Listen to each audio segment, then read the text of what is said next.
I can remember people used to drive their horses to the store in the center, which was the only store. And then sometimes the horses would get loose and they'd come running down the street heading for home. And we kids would all run up on the porch and get out of the way of the runaway horses. This is not the same town that it was 90 years ago. It's barely the same town it was 10 years ago. And if we don't start preserving our open spaces and saving some of our ridgeline, what's the town going to be like in another 10 years or another 90?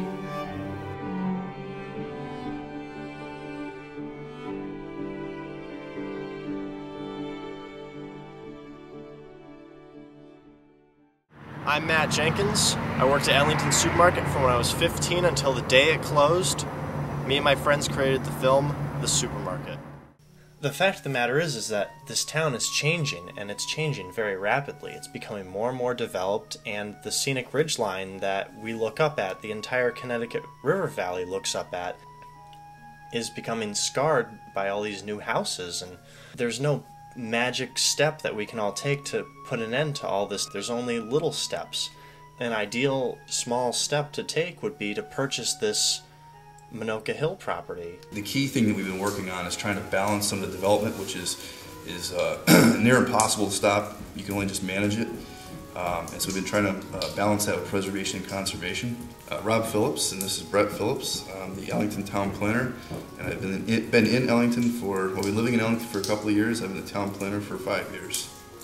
And you know, this is one example of something that the town really needs to do and think about, because we don't do property acquisitions and preservation such as this. We're going to be constantly fighting subdivision sprawl, and of course it's going to lead to more homes, more population, and a greater fiscal impact on the town's future. To find a piece of property that's 100 acres contiguous along a scenic ridgeline, along the state forest, you know, that has all of the potential, you know, possible future uses and the attributes that this property has, it's hard to find something like this anywhere in town or even the region. You may come across some pieces of land that maybe are out in the farmland area, but those are going to be even more expensive to try to acquire because of the development potential of those properties. So you really can't find something like this too often. When the Conservation Commission became aware that this property could potentially be available for an open space purchase, we were genuinely excited about it. I'm Dave Hurley. I live on Standish Road, and I'm the chairman of the Conservation Commission.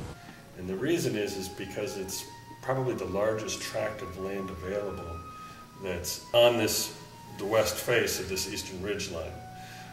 It's a property that affords the views that we've been trying to preserve, and it abuts the state forest.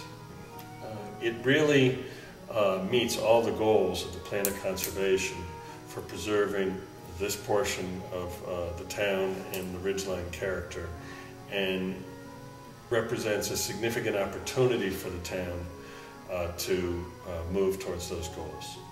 I've spoken to many people in the town about the project, and you know, many of them close friends of mine whose opinion I value and I take very seriously. And I would say the overwhelming majority of the opposition to this land purchase would be based on concerns about the condition of the house and the driveway that are located on the property. And the fact is, there are a lot of options as to what you can do with the facility that's on the property. A lot of people want to make it a community center, other people want to rent it out for private functions. But in my personal opinion, and I know many people who agree with me on this, this purchase is not about the house. This is not about the facility. This purchase is about saving this land, this large tract of land along our ridgeline that's very susceptible to being developed and being turned into many houses. The important thing to remember is that we're doing this to save the land, not to buy a house. During some of the public meetings, we've heard various different reasons for why we can't take on this project, and really what we need to be thinking in this town, we have our goals of having open space, and we have a tremendous resource that's available to us here, and we should all be thinking of how we can. How can we make this project happen? Certainly the view is spectacular. My name is Mildred Arns Dimmock.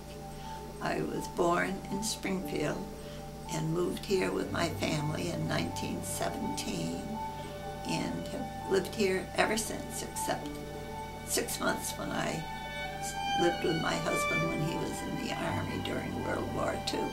Yes, I think they should, to preserve it for future generations and for this generation. I think there's definitely a certain level of mystery about it because, I grew up on Hoffman Road, and I remember looking up at it ever since I was a little kid. And I always wondered, what must the view be like from up there? I bet you can see the whole town. I bet you can see the town center. And now I've had the privilege of going up there and taking in this view, and anyone who loves this town as much as I do deserves to have that.